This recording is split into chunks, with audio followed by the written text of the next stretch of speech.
बिस्मिल्लाहिर्रहमानिर्रहीम। अस्सलामुअलैकुम my all dear students and viewers, welcome back to our channel. Students, जैसा कि आप जानते हैं कि हम बायोलॉजी में 11th चैप्टर को डिस्कस कर रहे थे, जिसमें हमने लास्ट टाइम डिवीजन ब्रायोफाइटा के कुछ करेक्टरिस्टिक्स देखी थी और अडेप्टेशंस देखी थी। तो नेक्स्ट हम डिवीजन ब्रायोफाइटा की क्लासिफिकेशन को वन बाय वन पढ़ेंगे। सबसे पहले हम पढ़ेंगे इंशाल्लाह ज़वजल के डिवीजन ब्रायोफाइटा कितने पार्ट्स में डिवाइडेड है, तो वो देख लेते हैं। ब्रायोफाइटा जैसे कि आप जानते हैं लैंड प्लांट्स होते हैं, हमने पढ़ा था, ठीक है। ये अडेप्टेशंस फर्स्ट लैंड प्लांट्स हैं जो कि वाटर से मूव हुए थे लैंड की तरफ। तो इनकी क्या टाइप्स हैं, इनकी क्या क्लासेस हैं, वो देख लेते हैं। सबसे पहले ये हेपाटिकोप्सिडा, ब्रायोप्सिडा और एंथेरोसिरोप्सिडा में डिवाइडेड हैं। 3 टाइप्स हैं, 3 क्लासिफिकेशन है नेक्स्ट इसकी, ठीक है। सबसे पहले हेपाटिकोप्सिडा, हम आज पढ़ेंगे हेपाटिकोप्सिडा को। सबसे पहले ये हेपा से निकला है। हेपा का मतलब एक्चुअली लीवर होता है, ठीक है। ये आप लोगों ने लाजमी सुना होगा, हेपारिन, हेपामर, ठीक है। इस तरीके से डिफरेंट वर्ड्स में लीवर का वर्ड यूज़ होता है। तो हेपा जो है वो लीवर के लिए यूज़ होता है और इसकी ना लीवर टाइप शेप होती है बॉडी की, इसलिए इसको हेपाटिकोप्सिडा कहते हैं। इसकी ऑलमोस्ट 900 स्पीशीज़ हैं, ठीक है। बुक्स में डिफरेंट भी होती हैं, लेकिन स्टूडेंट्स आपने अपनी बुक के अकॉर्डिंग चलना है, ठीक है। बुक में जो चीज़ है आपके लिए वही करेक्ट है, तो आप अपनी बुक में 900 के अकॉर्डिंग ही चलेंगे। अगर किसी बुक में डिफरेंट स्पीशीज़ आपको मिलती हैं तो आपने उसके मुताबिक नहीं चलना, ठीक है। फर्स्ट ऑफ ऑल इसकी बात कर लेते हैं इसके हैबिटेट की। तो ये आपको पता ही है कि ये फर्स्ट लैंड प्लांट्स हैं, तो ये वाटर से मूव होकर लैंड की तरफ आए हैं। तो इनको कुछ करेक्टरिस्टिक्स मिक्सचर सा चाहिए होता है, ठीक है, कि लैंड भी हो और वाटर भी हो। तो इसीलिए ये मॉइस्ट रॉक के अंदर रहते हैं, वेट सॉइल के अंदर रहते हैं, ठीक है। और ये इसीलिए मतलब कि लैंड भी है लेकिन थोड़ा थोड़ा वाटर भी है, तो ये नियर वाटर रहते हैं, ठीक है। ये इनकी एक करेक्टरिस्टिक है। तो नियर वाटर रहने की वजह से इनको कुछ ना कुछ बेनिफिट होगा, तो वो यही है कि ये जो ड्राई हो जाएंगे यकीनन, अगर इनके पास वाटर नहीं होगा तो वाटर की प्रेजेंस की वजह से ये जल्दी ड्राई नहीं हो सकते, ठीक है। इनके चांसेस जो हैं वो कम हो जाते हैं। नेक्स्ट बात कर लेते हैं प्लांट बॉडी की। तो हम पहले भी डिवीजन ब्रायोफाइटा के अंदर भी डिस्कस कर चुके हैं कि इसकी प्लांट बॉडी गमीटोफाइट भी होती है और स्पोरोफाइट भी होती है।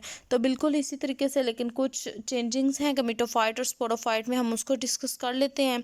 तो सबसे पहले गमीटोफाइट जो है वो थैलॉइड होती है और स्पोरोफाइट नॉन थैलॉइड होती है। थैलॉइड का क्या मतलब है, आपको मैंने उस दिन भी बताया था कि थैलॉइड से क्या मतलब है, थैलस, ठीक है। थैलस किसको कहते हैं कि body, the body which is not differentiated into stem, roots and leaves, जो कि डिफ्रेंशिएट नहीं हो सकती। आप नहीं बता सकते कि इसका स्टेम है, इसकी रूट है, इसकी लीव है, क्या है। बट स्पोरोफाइट जो है वो नॉन थैलॉइड होती है, यानी कि we can differentiate into stem, roots and leaves, but ये भी फॉल्स ही होती है कि हमने पढ़ा था ब्रायोफाइट्स तकरीबन तमाम थैलॉइड है, लेकिन इन्होंने यहाँ पे नॉन थैलॉइड कहा। तो लेकिन एक्चुअली ये कम्प्लीटली तौर पे हम उसको true stem, roots and leaves नहीं प्रेजेंट होते, बल्कि false stem, roots and leaves present होंगे, ठीक है। इसमें है गमीटोफाइट की बॉडी कैसी होगी, फ्लैट होगी, रिबन लाइक होगी। ये जैसे आपको साइड पे मैंने डायग्राम दिखाई है, मतलब बिल्कुल फ्लैट ही होगी, जैसे ग्रासेस में आपको उस दिन भी एग्जांपल दी थी, ठीक है। तो मतलब कि हम डिफ्रेंशिएट नहीं कर सकते कि what is root, what is stem and what is leaves, ठीक है। तो इसी तरह अगर हम स्पोरोफाइट में देखें तो वो अपराइट होती है, फॉल्स लीव्स होते हैं। अपराइट आप देख सकते हैं कि ये ऊपर की तरफ मूव की हुई होती है, तो इसमें ये थोड़ा सा डिफरेंस आ जाता है गमीटोफाइट और स्पोरोफाइट का। और गमीटोफाइट जो होती है वो डाइकोटोमस होती है। डाइकोटोमस क्या होता है, डाई का सबको मतलब पता होगा, 2 होता है, ठीक है, यानी कि 2 ब्रांचेस का निकलना डाइकोटोमस कहते हैं। ये आपको मैंने साइड पे दिखाया भी हुआ है। ये जैसे ए है तो ए से निकली 2 ब्रांचेस जिनको बी का नाम दे दिया गया। अब ये बी की दोनों से 4 ब्रांचेस निकली हैं, C1 और C2, ठीक है। बी की 2 थी, दोनों में से फर्दर 2 निकल के टोटल 4 हो गई सी में, ठीक है। A1 था, बी में 2 हो गई, सी में 4 हो गई, ठीक है। अब 4 से वो 8 बन जाएंगी, ठीक है, हर एक से 2 2 निकलेंगी। तो इस तरीके से मतलब कि डाइकोटोमस हो जाता है। ये मैंने आपको नंबरिंग करके इसलिए शो कर दिया है।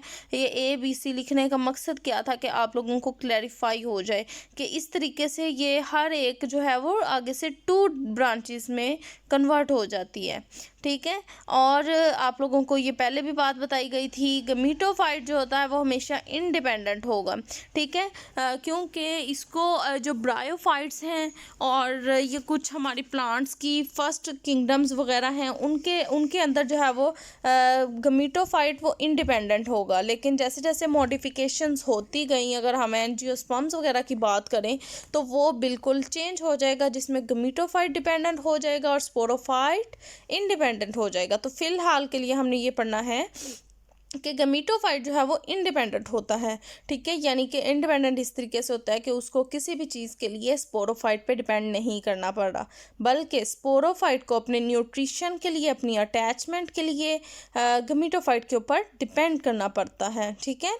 और गमीटोफाइट के अंदर राइजोइड्स मौजूद होते हैं, रूट लाइक स्ट्रक्चर्स, जो कि सबस्ट्रेटम के साथ अटैच होते हैं, यानी ज़मीन के साथ भी तो उन्होंने किसी चीज़ के तहत ही अपना इनकरेज शो करना होता है, तो वो राइजोइड्स होते हैं जो कि रूट लाइक स्ट्रक्चर्स होते हैं, फॉल्स रूट्स होती हैं, ठीक है। और गमीटोफाइट की एग्जांपल अगर देखें तो वो मार्केंशिया की है, ठीक है, और अगर स्पोरोफाइट में एग्जांपल देखें तो वो पोरेला की है, ठीक है।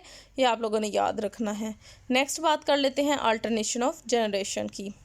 सबसे पहले अल्टरनेशन कहते हैं, किसको कहते हैं?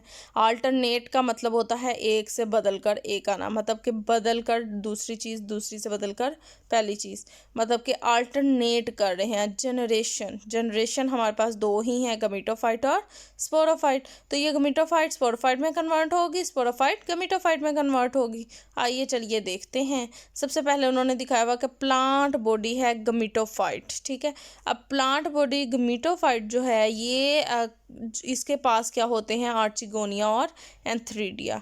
आर्चिगोनिया एंथ्रीडियम और आर्चिगोनियोफोर के अंदर हमारे पास आर्चिगोनिया और एंथ्रीडिया प्रेजेंट होते हैं। आर्चिगोनिया हमारे पास, जैसे कि हमने पढ़ा कि गमीटोफाइट हैप्लॉइड हैं, तो आगे से आर्चिगोनिया और एंथ्रीडिया भी हैप्लॉइड ही होंगे, और ये जो है अपने रिस्पेक्टिव सेल्स को प्रोड्यूस कर देते हैं मज़ीद। तो आर्चिगोनिया जो है वो एग्स प्रोड्यूस करती है और एंथ्रीडिया जो है वो स्पर्म्स प्रोड्यूस करती है, और ये दोनों भी हैप्लॉइड होंगे, ठीक है। फिर इसके बाद क्या होगा? एग और स्पर्म जो हैं ये दोनों फ्यूज़ करेंगे और हमारे पास जाइगोट बना देंगे, ठीक है। और जब एन और एन 2 चीज़ें फ्यूज़ हो जाती हैं तो वो 2n का स्ट्रक्चर दे देते हैं, जिसको जाइगोट कहा गया है। जाइगोट नेक्स्ट हमारे पास माइटोसिस करेगा, ठीक है। ये माइटोसिस करेगा और स्पोरोफाइट में कन्वर्ट हो जाता है। माइटोसिस में क्या होता है? माइटोसिस और मियोसिस में होपफुली सबको डिफरेंस पता ही होगा। माइटोसिस में जो है वो 2n से 2n ही रहेगा, ठीक है। लेकिन अगर मियोसिस होगा वो 2n से n में कन्वर्ट हो जाते हैं, यानी क्रोमोसोम्स की तादाद जो है वो हाफ हो जाती है। मियोसिस का दूसरा नाम रिडक्शन डिवीजन है, यानी रिड्यूस कर देता है, कम कर देता है क्रोमोसोम्स को, ठीक है। तो यहाँ पे जाइगोट जो है वो माइटोसिस के थ्रू स्पोरोफाइट बना देगा, ठीक है। अब हम देखें ज़रा गमीटोफाइट, ज़रा गौर कीजिएगा। गमीटोफाइट ने रिप्रोडक्शन की और स्पोरोफाइट बनाया। यहाँ से हमारा एक जनरेशन जो है वो दूसरे में अल्टरनेट हो चुकी है। गमीटोफाइट जो है वो स्पोरोफाइट में बन चुका है। अब मज़ीद स्पोरोफाइट जो है वो माइटोसिस करेगा और स्पोरोसाइट बना देगा, ठीक है। और स्पोरोसाइट स्ट्रक्चर होता है जिसके अंदर स्पोर्स मौजूद होते हैं, या इस तरीके से कह लें कि आप स्पोर्स बल्कि बनते हैं, ठीक है। तो स्पोरोसाइट वो स्ट्रक्चर है, वो मियोसिस करता है, ठीक है। मियोसिस करेगा, रिडक्शन डिवीजन करेगा, और उसके बदले में हमारे पास स्पोर्स बन जाएंगे जो कि हैप्लॉइड होंगे, और ये स्पोर्स मज़ीद जर्मिनेशन करते हैं, ठीक है। सिर्फ जर्मिनेट करेंगे, डिवाइड नहीं होते। जर्मिनेट करेंगे यानी डिवेलप करेंगे तो गमीटोफाइट बना देंगे। गौर करें, गमीटोफाइट से हमने पहले बनाया स्पोरोफाइट, और अब हम स्पोरोफाइट से क्या बना रहे हैं? गमीटोफाइट बना रहे हैं। तो ये दोनों जनरेशन जो हैं वो अल्टरनेट्स कर रही हैं आपस में, ठीक है। तो इसको हमारे पास कहते हैं अल्टरनेशन ऑफ जनरेशन। ठीक है। यहाँ पे नेक्स्ट मैंने आपको स्ट्रक्चर भी दिखाया हुआ है कि इस तरीके से स्पोरोफाइटा राइट पोजीशन में होता है और स्पोर्स यहाँ से निकल रहे होते हैं और ये स्पोर्स जर्मिनेशन करते हैं और नेक्स्ट हमारे पास गमीटोफाइट बना देते हैं। स्टूडेंट्स आज के लिए बस इतना ही। अगर इसमें कोई भी आपको कन्फ्यूजन हुई आप कमेंट सेक्शंस में ज़रूर बताइएगा, इंशाल्लाह ज़वजल हम आंसर करेंगे। मैं आपको ज़्यादा बाहर भी नहीं लेके गई, लेकिन बुक के तकरीबन तमाम बातें आपसे डिस्कस कर ली हैं, आपको कंसेप्ट क्लियर कर दिया है, क्योंकि इस चैप्टर को इतनी अहमियत ही नहीं दी जाती, ये चीज़ें भी क्लियर नहीं की जाती, तो इसीलिए मैंने आपको एक्स्ट्रा नहीं करवाया कि आपके ऊपर बोझ ना बने। ठीक है, तो आप बस इसी तक रहें। मज़ीद बातें तो बताने के लिए बहुत कुछ थी, लेकिन एक लिमिट तक ही रहना है। कुछ चैप्टर्स होंगे जिनके अंदर ज़्यादा डिटेल भी बताई जाएगी, बट इसके लिए इतना ही है।